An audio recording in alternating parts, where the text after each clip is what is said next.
Okay, hello everyone. Welcome. Hi. Uh, I'm Radhakanth, CTO of Antino, and I welcome you all to this webinar. First of all, a very happy World Environment Day. And yeah, every year, June 5th is celebrated as. Sorry? Hello? Yes. So, Go ahead, go ahead. yeah, we celebrate June 5th as World Environment Day every year, and it's being celebrated in more than 150 countries globally and by millions of people. So, the primary reason for stressing the importance of celebrating this is to create awareness among people to take care of the environment in which they live. So, getting into some stats, I have some stats here. So, according to a report by Statista, the global transportation sector was solely responsible for the production of approximately 7.3 billion metric tons of carbon dioxide. And surprisingly, the passenger cars came out to be the biggest source of emission that year. And in fact, the Intergovernmental Panel on Climate Change, the IPCC, it reports that human activity has been responsible for approximately 1.1 degrees Celsius increase in the global warming since the pre-industrial era. So yeah, that's why we at Antino have always prioritized taking a sustainable technological approach to drive net zero and ESG goals for our valued partners. So we have a lot of partners like Lion Charge, Green Jets, Open Electric, BLive, so who have witnessed significant transition towards sustainability. So without, let me introduce to all our esteemed panelists I have here. So let me start with introducing Mr. Joydeep. So Mr. Joydeep is Assistant General Manager at GMR Group. He has been leading the uh, energy division at GMR. So welcome, Mr. Joydeep. Hello, Radhakanth. Thanks for introduction. Hello, everyone. Nice to have you. And next I welcome Mr. Sandeep. Sandeep is co-founder of BLive. And yeah, he's my college senior as well. And they at BLive, they aggregate the electric vehicles and they provide a solution for the electric vehicle, EV rentals primarily. And yeah, welcome, Sandeep. Thank you. Thank you very much. Very happy to be part of this panel discussion. Thank you. Thank you. And next I have Mr. Rana Singh. So he's CEO of Setrans Mobility. So they provide mobile charging stations and a lot more. So welcome, Mr. Rana. Nice Hello, to have everyone, and thanks a lot for giving me the opportunity to talk about my favorite subjects. our pleasure. Our pleasure. And next I have Mr. Shashank. Shashank is VP Technology at Antino, and he heads the energy vertical. So he has been instrumental in transforming many solutions, right from scratch to the situation in which they are right now. Welcome, Mr. Shashank. Hi everyone. Thank you so much. Hello, I think yeah, we can go into the discussion right away. You can introduce Yeah. yourself to the many people. Sorry? You also can introduce yourself to many people. Yeah, I'm CTO of Antino. So I come with around 12 years of industry experience, building products and yeah, a lot of, I graduated in 2012 and after that I was in this industry. So yes, that's me. And okay, I think, yeah, let's get into the, and by the way, I want to remind our attendees that there will be a Q&A session where you can ask your questions in the chat box and I'll pick them up and I'll send it over to the panelists. Okay, so yeah, my opening question is for everyone here. I want to open with asking what are the environmental challenges that you have on the top of your mind at the moment, and how do you see technology playing a role in addressing them? And ultimately creating a sustainable future. So maybe Sandeep, you can start. Great. That's a very good question. That is one of the primary reasons why we are all in this category, right? So, some obvious answers, like first of all, obviously you see tailpipe emission, right? Mhm. Vehicular pollution. I mean, an average two-wheeler emits about 90 grams of CO2 per kilometer. Right. So you travel 10 kilometers from work to home, you emitted almost a kilogram of CO2, Correct. right? So that is obviously the challenge number one, right? Challenge number two is, okay, you switch to alternate, like a EV, right? But the charging for EV, that is also not clean, right? Right. That is also coming from a coal-powered grid. So there is technically there is some emission there as well, right? And probably the third thing is that, okay, now you switch to a more sustainable method like a EV, but even the battery, right, that is made of a lot of chemicals, a lot of hazardous chemicals, right? I mean, if there is no responsible manner in which a vehicle can be disposed, or a battery can be disposed or brought into a circular economy, that if it lands up in a landfill, that Mhm. itself causes a big pollution hazard, right? It can contaminate land, it can contaminate water, it can affect bio all around us, right? So these are some top of mind, environmental risks that we see, currently. Right. Nice. Mr. Rana, your take on this? Yeah, I would rather see a few very big issues. Rather, I would categorize in three major part. One is when you are manufacturing the vehicle, there is a carbon footprint. That is an essential devil nobody can actually escape as of now, until and unless you have a vehicle which is meant each and everything is environmental friendly. Unfortunately, the electric vehicle carbon footprint during the manufacturing is almost 2 to 2.5 times higher than the vehicle which is petrol or diesel or CNG, whatever you say. Right. So this itself is a big problem. Added a battery, then the battery extraction, everybody know that is a very ganda business. It is a really dirty business of extraction of the battery. So we cannot say that it is not on our head. Yes, it is on our head. What we are going to do, that is a different part. But yes, as of now, that's all on the head of electric vehicle. So it all starts before you make the electric vehicle. You are already having your all hand dirty with the battery and with all the metal extraction and the production. Then comes the EV charging. So when, as Sandeep said very rightly, when you are doing the EV charging and you are most of the electricity, say in India, it's almost 80% electricity on the grid.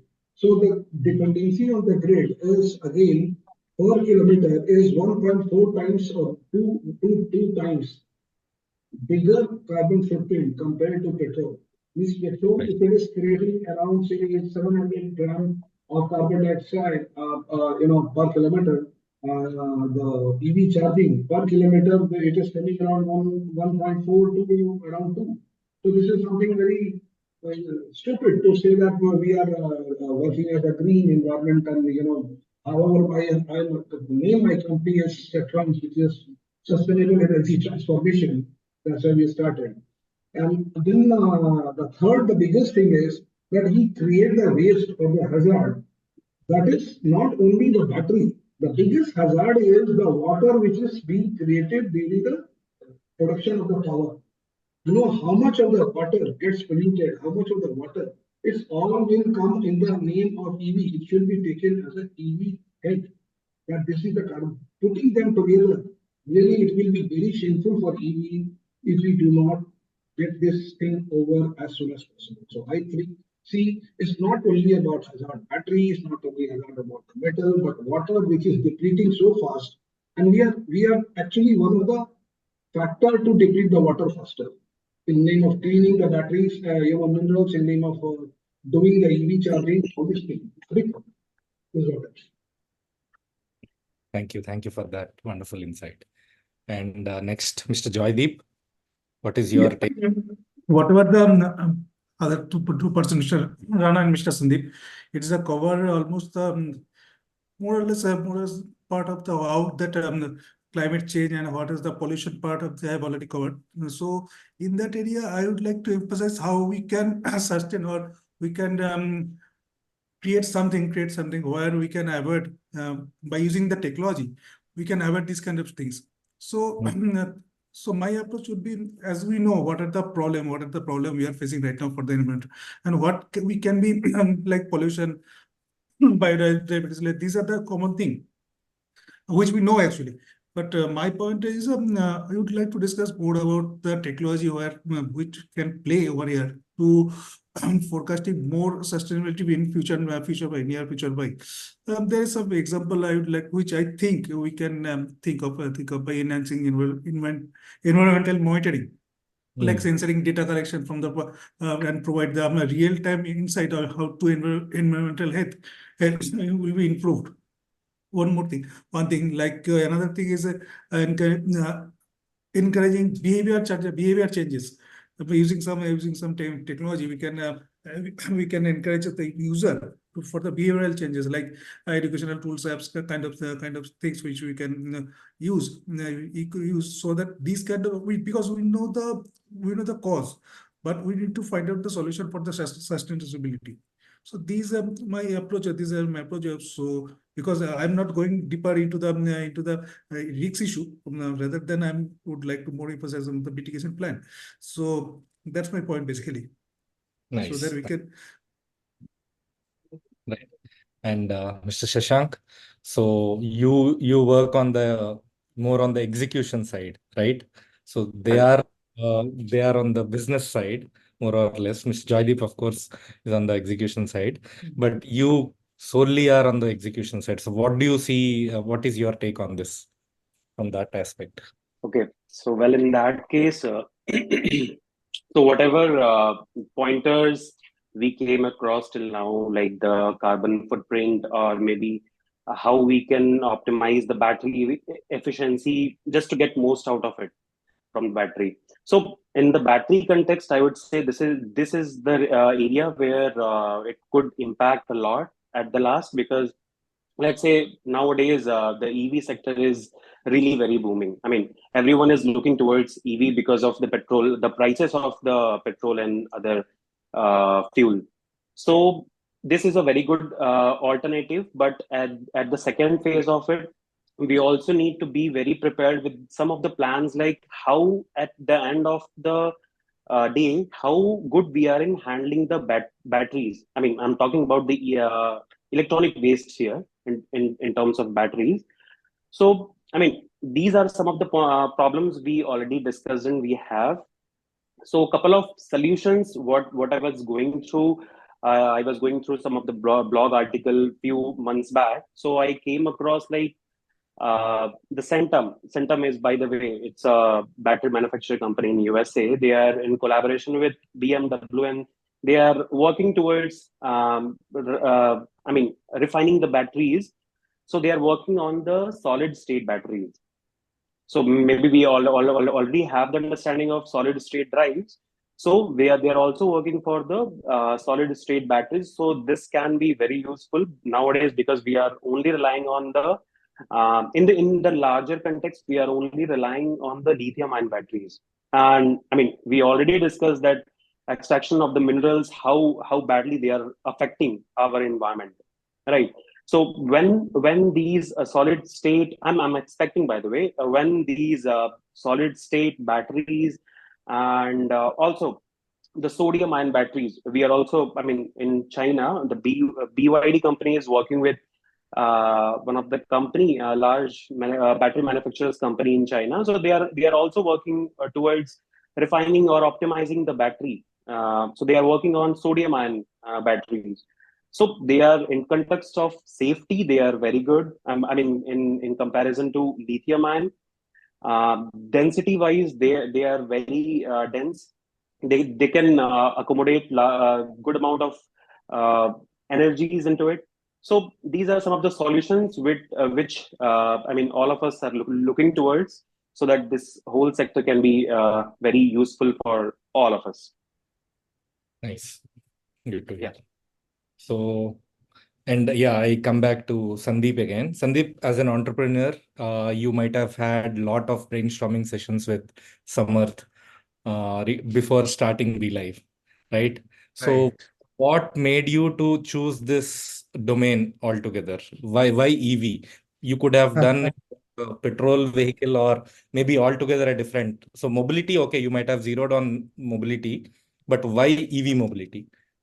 So, I mean, before starting this, I used to live in Europe, right? Okay. I was working for Nokia in the global headquarters in Finland. And then I was working with Microsoft, right? In the global strategy and planning team. So I used to travel across the world, right? To the most developed uh, parts, US and entire Europe, South America, China, etc. And what I saw was a very developed ecosystem. And I'm talking about 2012, 13, 14, right? Those days, also, those countries, I mean, European countries, you'll be amazed, even those days, 10 years back, also, they had a charging station outside every home. I'm talking about 10 years back, right? So the guys were quite advanced, right? And obviously, China was the market leader in terms of EVs, right? So you had a very developed ecosystem, and people are adopting to EVs. I remember when Tesla was launched, it was used as a taxi in Finland.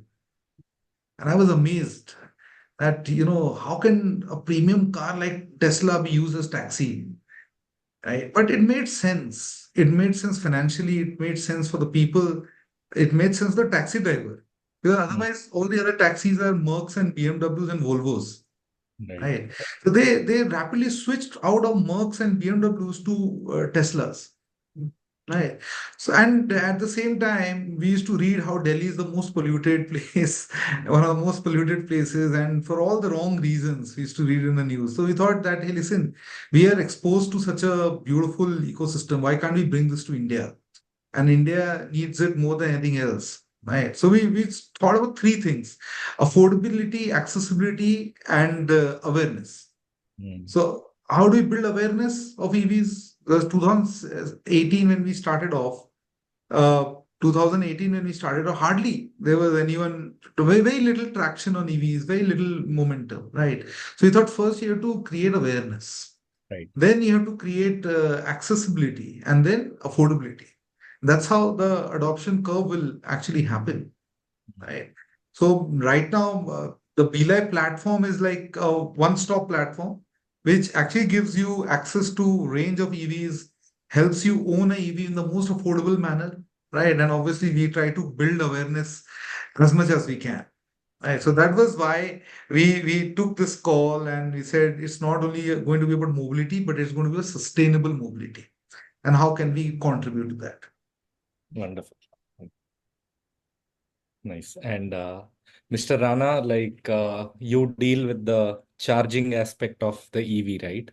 So yeah, I mean, I remember reading somewhere as a like it was posted as a joke on the social media that I mean, an electric vehicle owner asks a person who is refueling in a gas station, I mean, a petrol vehicle owner, after his, I mean, the refueling is done, he asks, kitne lage? So, in a way that it's expensive. So, the person says, the electric way, sorry, the petrol owner says, bus 5 minute. So, yeah, you understood, right? So, it is like he was mocking at the speed at which you charge an electric vehicle. And in 5 minutes, you can refuel an entire tank of petrol, whereas it takes hours. So, my question is, where are we with the charging technology in the present day? Is it what happened in the last 2 years, and what is going to happen next? Okay, in last few years, EV has been there for so long, and people have been having a different way of charging, and it has been improving since 1960s. There are so many steps. I won't go back in the technology so far away, So let's talk about what has happened in the past few years. So the efficiency of the charging, when it comes, it has been constantly improving as we started adopting from SCR technology to the diodes, and then nowadays we are using silicon technology, and now next is which Europe and America has already started. India we have yet to start, which is silicon carbide and GaN. So with the silicon carbide and GaN, there will be much improvement. But beyond technology, the issue is that what you said, how to get it refuel in a shortest span of time. No, this is not going to happen. Whoever is saying it is still your joke is still will be very meaningful to that, because ask anyone, given an opportunity of 1 hour and then you are privileged of standing for 20 minutes, are you happy? No. So even if you make it fast, you still take 20 minutes. Right? So, and even if you take 20 minutes, you lose the what do you call life cycle of the battery, because then you're paying an extra cost which you are not knowing. It's like that your battery, which is meant for 2,500 cycle, which every fast charging it uses 4 cycles. So if you do fast cycle charge every time, you will be living only with 500 cycles, which is like 1.5 years. So the battery which was supposed to be 8 years something is going to last for 1.5 years. And still you have to spend at least 20-30 minutes time. So your time is not being saved. So what could be the other way? Here the answer lies in how we refill it. One is battery swapping, that the other people are seeing in the smaller battery. Car battery swapping is not possible at the time. Maybe it will be happening very in future. We are working on that particular technology as well, so I cannot reveal much about it. Okay. Beyond that, the other way is to give a shots rather than having a one full shot, like a one complete injection of a full charge. Is like giving a shot of 5 minutes, a shot of 10 minutes, which a consumer is okay. So if I say, well, you want to go for the full charging, why is it possible for you to take 100 kilometers in 5 minutes, and is that okay for you? I think everybody will say yes. And now you are comparable with the other guy. But then you should be having a network that within every 100 or 75 kilometers, you should not be running out of the charger. So, and every 75 or 50, 60 kilometers, there should be the charger. You should be able to provide the shot. Now the shot may come at the extra cost. I don't think that anybody is going to mind for that extra cost. Reason, you can go to a piano and take a free water, or you can buy a bottle of 20 rupees. But if you want to really go fast, I think you don't opt for the piano, you go for the bottle of water and you pay for it. So this is something that people need to understand. So this is here we are actually positioning, and we are trying to convince the people, do not think of having a full charge 100% all the time. Think of a shot. That's what this now see if this available. Nice. Right. Totally agree. And also, like, I have seen this case study somewhere about a leading electric vehicle that, yes, you have to drive at least 10,000 kilometers in a year for it to be profitable as compared to a petrol version of the same car. So these kind of case studies, what they're doing is they are encouraging, I mean, they're in a way discouraging people from buying an EV. So I guess the charging technology as well as the battery technology has to come up, and because they were all betting on the fact that, okay, when I want to replace my battery after 7 or 8 years after buying my car, so they would be cheaper than what it is now. I mean, it's 7 lakhs, 8 lakhs INR right now, right? So it is altogether like 50% of the car cost, right? So okay, that I see the technical rivalry, because there is a book, Who Killed the Electric Car. I think everybody would have heard that, or if not read, at least you can go and find out who killed the electric car. It was written when the electric car did not boom. So it all started in 18th century, and then petrol version came later, and the electric car was left out, and then the petrol was getting more popular. So somebody wrote that still is true. Today, the people who are into the manufacturing of ICE, they are the actual people who keep on spreading this kind of a thing to kill the electric car. right. Yeah, so I don't mind even the naming of certain companies. If you remember, there used to be a company called Veva long back. Yes, yes, the Right. small passenger. Right. So it was a Mayonnaise company. Mayonnaise then it was bought over by Mahindra. Mahindra. It all happened in the early 2000. But tell me, you have seen advertisement of Mahindra's vehicle for all the vehicle. Did you ever saw the advertisement for Riva or E2 or whatever, except one or two of the magazine? Why they didn't have the money? Why did they what for? It only by accident that all the world start talking about electric. Now they are forced to go for electric. They never wanted to make it as electric vehicle. And anybody who they thought of buy it, kill it. So this killing the technology attitude of the world over by the big, people. So anybody, people like us who are very small, they have to keep on fighting with this kind of propaganda. I call it propaganda. So I rather everything has a shortfall, everything has a drawback. Even human body has a drawback. I cannot go and bend my neck more than say 180 degrees. That doesn't makes me inferior in front of snake or maybe hawk or something who can do it 380 degrees. So this is something where people I don't know are not understanding what exactly you need from the vehicle, what exactly you need from your energy, and that is more important for the consumer as well as producer to understand and match. Correct. Right. Absolutely. And Mr. Joydeep, you are from a very large enterprise. So do you see any shift in the mindset of the enterprises these days to maybe you have a lot of your own vehicles that may be transporting your crew and all. So do you see any change in the mindset over maybe last 3-4 years shifting to? Exactly. First of all, actually, I might, that we are from the energy producer also. We are energy producer also. So, if that's right, Mr. Sandeep has mentioned that there is a coal ashes kind of stuff. So we are also dealing with that point how to use that coal ashes, and that's basically very tough for us. Secondly, what we are thinking, not only we are who's at the big player of whatever, not only us, but all our major trend is that using the renewable energy. Right. Renewable energy, like by using biosolar gas, biogas to produce the energy, or whether it is a solar. Sometimes, some days ago, I saw that there is a manufacturer. I can't remember the name actually right now. They are producing the EV charging station. The power supply totally based on the solar. Correct. Not from the any other as well as like whether they are using the electricity or kind of stuff. They are using the completely solar. So it's a renewable energy, you can say. So these are the approach. What exactly our agenda is, our topic of the environment, how we make a sustainable environment for using this upcoming trend of using the vehicles.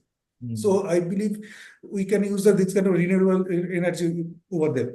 So these are the point, because this is not an easy job basically. When there might be some kind of operational risks still present, so we are working on it. Everyone is working on it. There might be regulatory process also. There are lots of things over there. So we are working on these particular nitty-gritty things. Overall, my point is that if it's a large enterprise which is planning to shift to the clean energy, then we need to deal with multiple guidelines, then we need to work on the public image and the brand representative. Then we need to work on how that thing will be more useful. See, if we use if I come instead of using the EV, if I talk about the instead of using the electricity, even electricity from the thermal or hydro, if I use that solar energy in our home, it's I believe it's not out of context. We are talking about the EV, but I'm talking about the entire energy perspective. Yes. So you can see that if I use the energy, solar energy, then it will be more cheaper than using the thermal energy. And in that case, we can contribute to our nature also, so that it can produce the less electricity using the thermal or hydro. Because some days you can see this using the hydro, then we need to create a dam. We need to create a dam, and using that dam to protect to preserve the water and then create the electricity. But in that process, we might have faced for very much impact in our agriculture as well. That's what I have seen. Maybe due to less of water in river on the particular area. So if we use the if we are going to the start using the renewable energy, then I believe we can achieve some kind of energy environment threats now in near future. Yes, of course, there is a battery on the EV sector, whatever the Mr. Mukherjee and Mr. Singh said, that is how to use and also Shashank said, how to use the battery type, changing the battery type. This is also part. So these are the things. Basically, we are now, for all of us, now focusing on into the renewable energy in everywhere, whether it's our production or whatever is our usability. Right. In our country. That's our actually near future, which we are thinking about. This kind of thing. Yes, I put up this question to you because you come from an enterprise, whereas others are entrepreneurs and startups. So yeah, I wanted to. But yeah, Sandeep and Mr. Rana, you are free to put down your thoughts here as well. Okay, if I have to put certain thoughts, I would rather advise that India is a tropical country. And talking in context of India only, I mean, every country has got its own climate. India has got almost all climates. So if you are making a one technology and you want it to work all over India, possibly it may not be something true. It is as simple like Maruti is making particular car, say Baleno.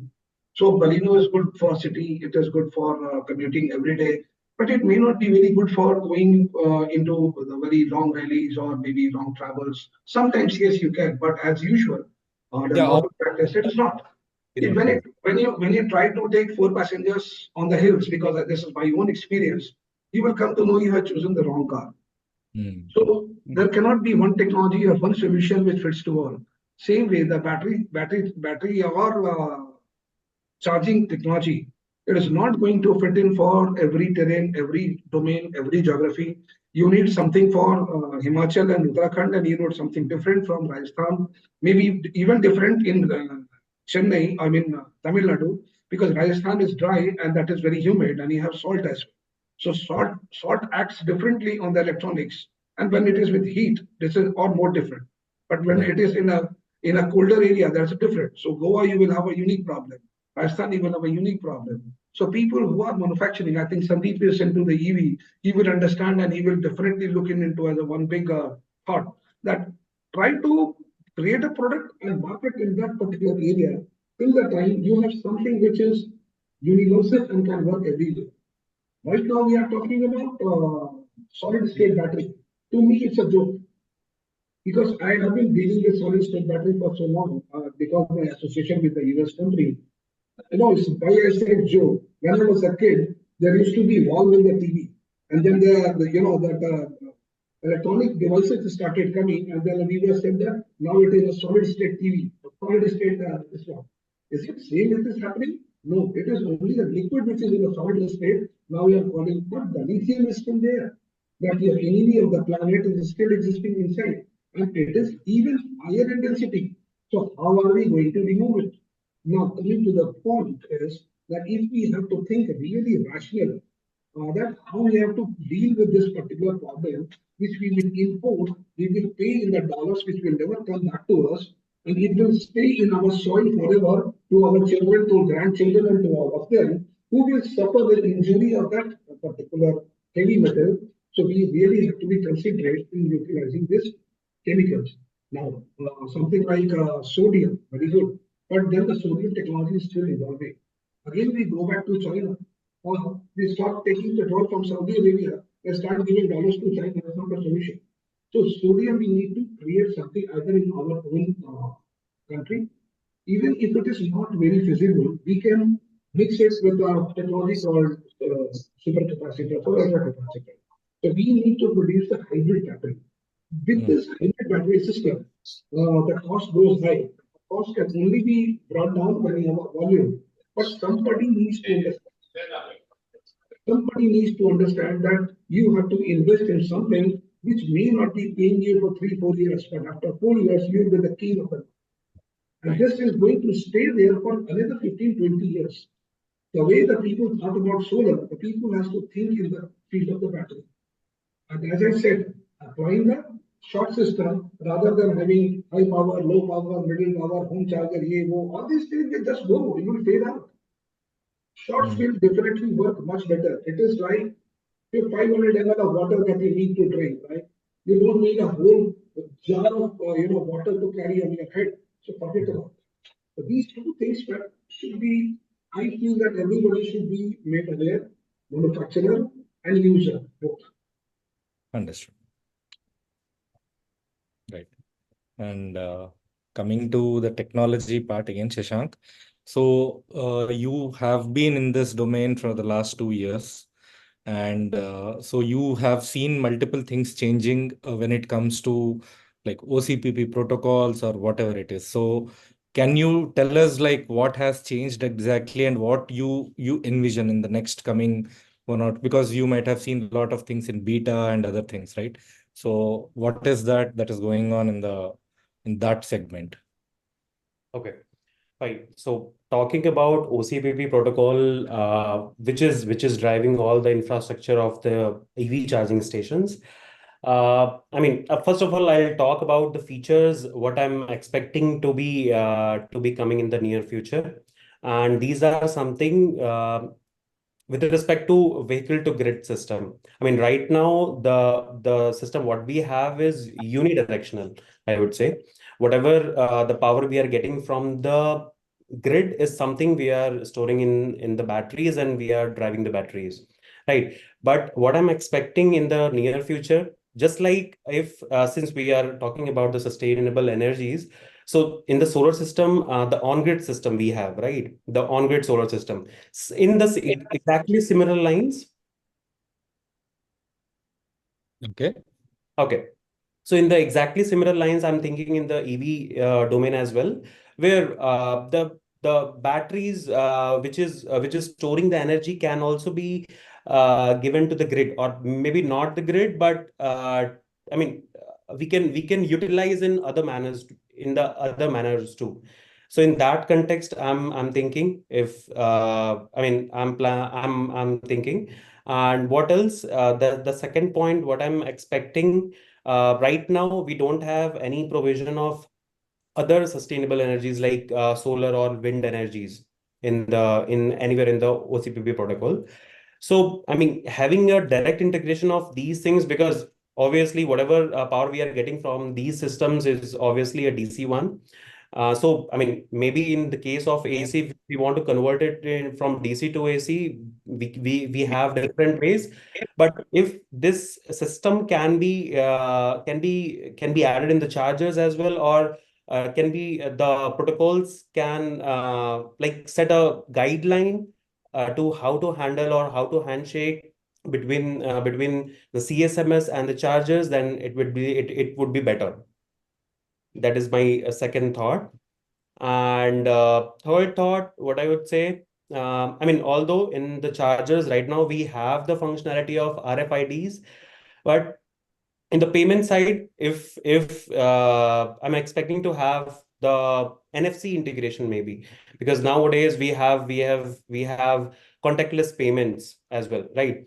So these are few pointers what I'm thinking. If these things can be included in the next guidelines of OCPP.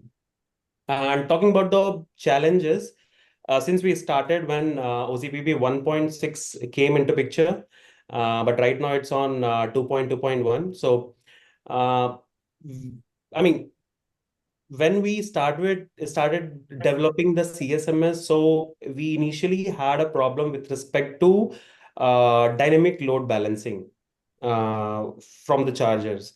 But that is something which is something I would say the charge provider with which we have connected So I mean, I'm thinking this problem exclusively with respect to chargers, not something with respect to the OCPP protocol in general. So I mean, yeah, these are a couple of pointers. Nice. Okay. So yeah, again, I have a question, and this is for everyone again. So are we really ready to take the waste that is going to come in some, maybe at least 1 or 2 years? Because our, especially coming to Indian context, so our the entire the story started maybe 5 or 6 years ago. It was there, like sir pointed out, Reva was there long back, but the actual story started 5 or 6 years ago, and it is bound to produce a lot of waste when they are going for their battery changes and lot of things.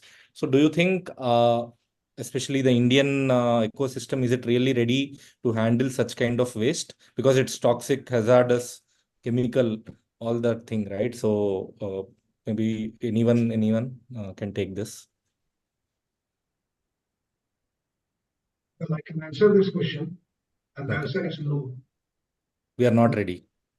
We are not ready. I would say that it won't be another decade that even we will be ready. We are, look, the way that we had progressed in the past 30 years, and the pileup of the dry waste, whether it's a wet waste or whatever, are we able to do it? Are we able to handle it? No. The answer is no. In today's date, we are not able to extract the hidden gold mine into the waste, which is biogas. The biogas from the waste is popular everywhere in the world. We are so much into this political or diplomatic, wars, that none of the project has been able to take off or make any success or make money. Whereas every part of the world, even whole of the Singapore, is making money of creating electricity out of the waste. Waste is such a nice source of making electricity. We couldn't do that. Now we are asking of dealing with the waste, which may or may not be having that much big potential, which is lithium, cobalt, and other things. Because extraction is an expensive process for the battery hazards. Right. ELV started recently. Why I say that I am not seeing it 10 years. But the whole principle of ELV, I can only see it is like clustering the kabadi walas into one location and then allowing them to take it legally, and that's it. Whereas the citizens are being forced to give away their what you call loved car or hate car, whatever it is. But then you have to give it, where any kabadi wala will claim its stake into your car. But is it actually a solution for hazard? No, no way at all. It is only reselling. It is disintegrating and sending it back into the market, which may be appearing into a different class. My tires into a different car, my wheels are into a different car, my chassis has gone into a different kind of situation because we cut down the so this kind of situations are there.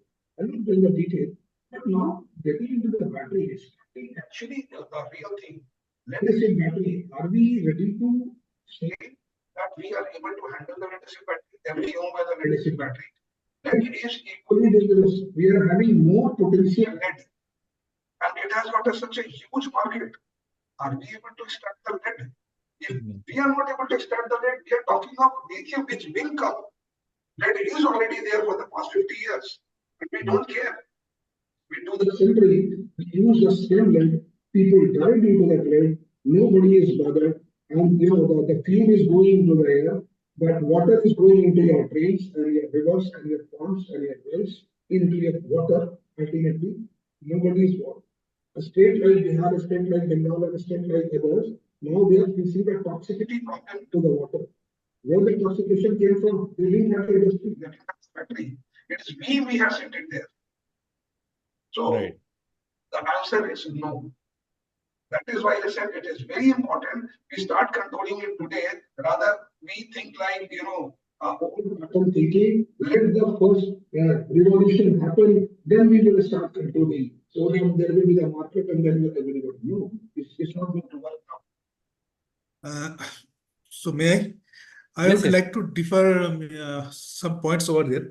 It's yeah, it's true. We are not ready yet that much, but it not like that. We have not taken that part. I know some of the company who is trying to achieve using biogas and producing biogas, but unfortunately in India there is no success stories as well as of now.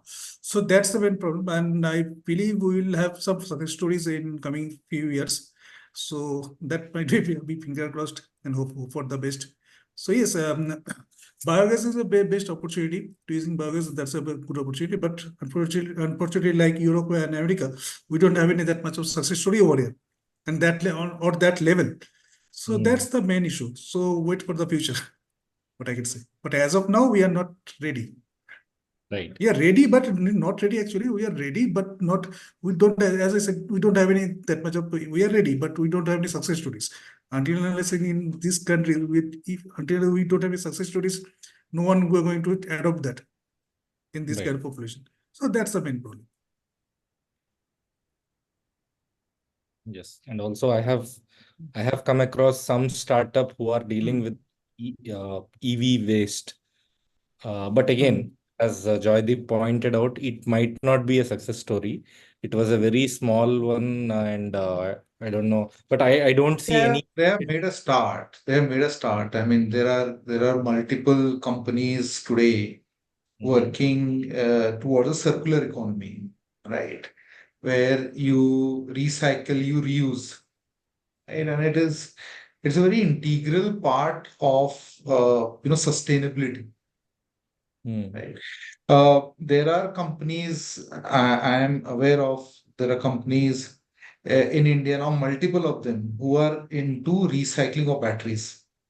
Okay. Now, recycling of batteries, it requires, it's capital intensive. You're dealing with hazardous material, you're dealing with chemicals, right? So it requires a lot of government intervention, a lot of government approvals. So it is, it is not that, if you have the intent, you'll get it done. You also require 100 government approvals because you're dealing with hazardous chemicals, right? So there is a lot of bureaucracy, there's a lot of red tapeism also, which creates a barrier in setting up these things. Right? You have to deal not only on the technology side, but also deal with our system. Right. So there are these challenges. But I'm personally in touch with multiple companies. Some of them are in on the eastern side in Australia, etc. A lot of them are in UK, in Canada. Canada and US are actually far ahead of everyone else in terms of recycling and reusing of batteries. Basically, they reuse and they can segregate the useful chemicals and then reuse and sell it back to battery manufacturers. Right. That in that way it limits the extent of waste that goes out, and it's called black mass, etc. There's a lot of technical stuff which is involved in this, right? Where you actually extract useful minerals, useful material from a discarded battery. Right. And that I see is going to be a game changer, because it has happened in China, where tons and tons of batteries have piled up, tons and tons of EVs have piled up, right? So even government of India will come to the party on this, right? I hope they learn from mistakes that other countries have made. Sometimes it's good to be second, right? Sometimes it's good that you come second into a party because you have learned from others' mistakes. So other countries have gone through that curve, but we can learn from them, and there is advanced technology available where you can segregate, chemicals, right? Especially I'm talking specifically about battery point of view, right? So that is happening, and I personally am part of the startup ecosystem, and I truly believe that the best innovations will come from startups, right? They are fearless, they are nimble, they're agile, and they are ready to solve a problem. They start a business with that mindset that yes, I'm going to solve a problem. So I will watch out for some very exciting startups which are going to come. And although it's early stages, and that's why nobody is really talking about reusing, recycling batteries. But in the next 2 to 3 years, when the number goes into millions, then there will be government policies encouraging people to to get into the recycling business. Right. Nice. Nice to hear that. So I think, yeah, we have less than 10 minutes left. So let's quickly go to the Q&A. So Yuvan from Bangalore, he has posted, are hydrogen vehicles preferable than the electric ones? And also he posted that, what is your opinion on electric highways? These two questions are posted by him. I'll just comment on the first question. I mean, hydrogen is a great solution, but it's just that it has not been commercially viable anywhere in the world. Electric vehicles is the only commercially viable and proven technology across the world, right? And hydrogen caters mostly to larger commercial heavy vehicles. You can even have trains running on hydrogen. You can have, to the extent, aeroplanes running on hydrogen. But for a country like ours, we are the highest user of two-wheelers in the world. Every year, we sell close to about 2 crore new two-wheelers. That's a huge number, 20 million, right? We are the biggest manufacturer of two-wheelers in the world. So if the sustainable mobility revolution has to kick in, it has to happen through the smallest unit, which is a two-wheeler, right? And hydrogen doesn't really work for two-wheelers, right? There are certain challenges, right? So I mean that is so. But I'm sure technology will evolve. Hybrids can be a very good option. I believe that at least it will lessen the amount of pollution, the amount of damage that a vehicle can actually cause. It can lessen that to a very, very large extent. That's why you're seeing all the Toyotas of the world, they don't talk about electric at all. Toyota only talks about hybrid. Because commercially they have made a lot of investments and they can't roll back those investments in R&D and in infrastructure. And on the other side, they have they believe that this can really solve the problem. So yeah, that's my take on hydrogen. Yes. Yeah, I would agree with Sandeep, but only with a little add-on, not difference, but rather add-on to the audience. Hydrogen, by and large, are also electric vehicles. It's not that they are not electric. They run on the motors only. They need electricity only. It's only the storage system or the energy production system that you are changing. Correct. But it's the mechanism that today that electric vehicle is going to create is going to stay there as an electric vehicle. Only that the storage system and the electrical, processing or electrical conversion will only change. But then we don't have infrastructure. And Sandeep has rightly said, till date we have not been able to fit in a CNG even in the motorcycle. How we consider that we can do that? Exactly. So people need to understand it is all about infrastructure. And in spite of infrastructure, the reason what is not able to do CNG or LNG in the motorcycle, it will still remain there to provide being used in the motorcycle. As for the cars, we will talk when the infrastructure is ready. Right. Obviously, it's most welcome. We all electric vehicle will like to welcome. We all are from electric vehicle. It is still an electric vehicle. Right. And Vivek asked, to share your thoughts on carbon credits getting tradable. So, well, nice question. Anybody would like to answer, or I can do that? Please take it, sir. Yeah, carbon credit is another bubble. If you are able to make money out of it, do it. It is as good as cryptocurrency. After 10 years, you will regret that you didn't utilize it. It won't be there. So we are seeing a life of, say, around 10 years. It is not the carbon credit who is actually going to help the world. Carbon credit is made as a makeshift arrangement till the time people get educated or aware about. Till the time the people who are actually very keen in creating the carbon, they would buy the carbon credit and say themselves that, okay, I'm safe.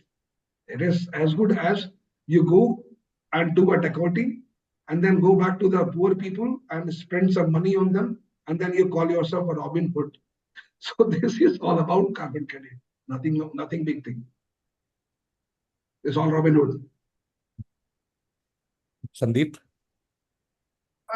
See, carbon credit, the way I see is, obviously, first of all, India is nowhere even close to, we don't have the right audit mechanism to track carbon footprint, first of all.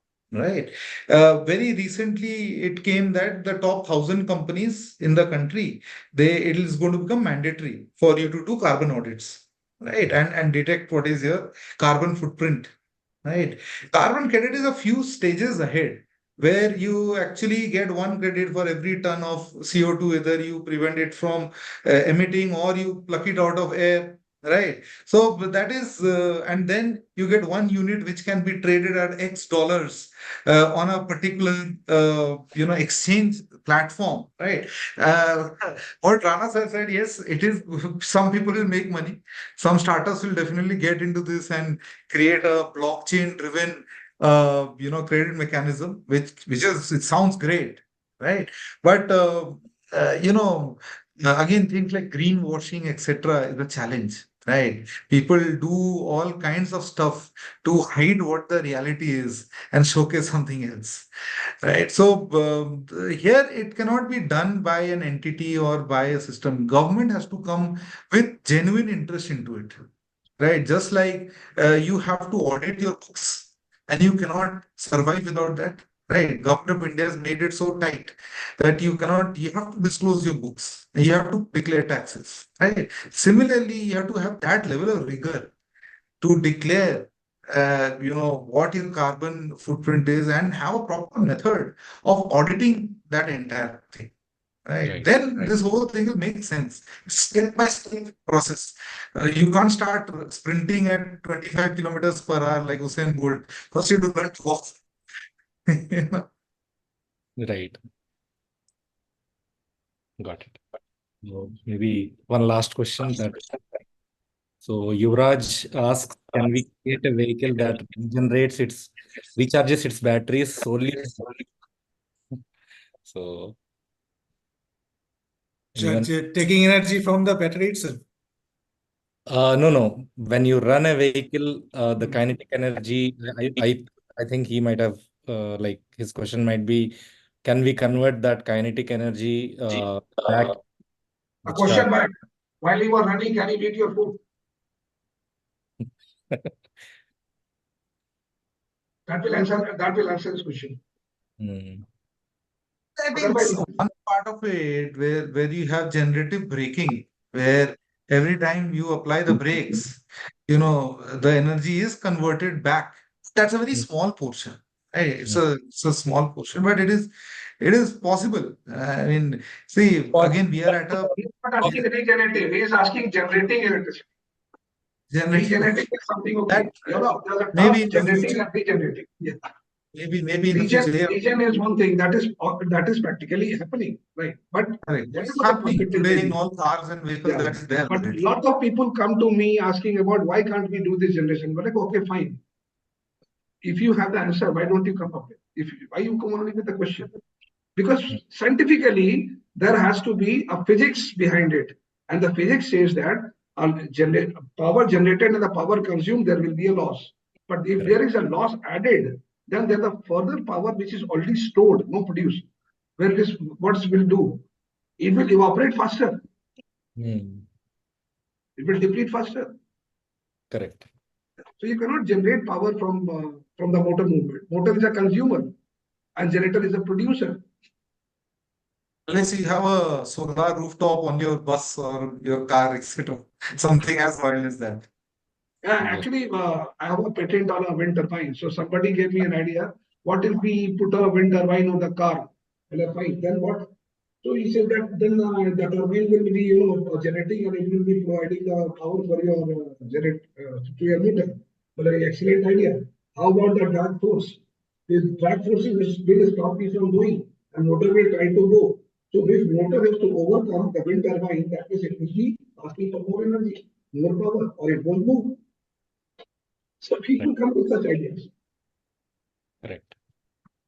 Right. I think we're 2 minutes past the If you time. take questions. So yes, any closing comments from any of the panelists? Great. I think it was a very, very enriching discussion. Thank you for organizing this. And I think as a startup, I believe every small effort matters. Right? We should not think of cracking the big problem. We should think how my effort can bring a small change. They're all small effort. Definitely. Right. And from my side, thank you to giving me the opportunity to discuss this kind of things with you. Generally not happening in office days, to be very honest. So thanks again. Nice to meet you all. Thank you. Same. Yeah, thanks a lot. I would like to just add that everybody in the panel and also in the audience, next time when you go to the people, do not try to give your apprehension about the electric vehicle, rather give a suggestion how we can make it successful. Till the time we keep on being apprehensive, then there will always be a question mark on the future. Exactly. Shashank? Okay, from my side, I would also say thank you so much for everyone to joining in. So from the technology side of it, I would say we are doing a lot in the EV sector. Since I can talk about the technologies what we are incorporating. So I mean we are doing a lot, whether in terms of the dynamic load balancing, in the optimizing the regeneration levels in the EVs, we are doing a lot. So hopefully this will help a lot in the EV domain as well. Wonderful. Wonderful. Thank you. Thank you, everyone. Thank you. Thank you. So much. World Environment Day again. Sure. Thank you, everyone, for your time. Thank you. Thank you. Thank you.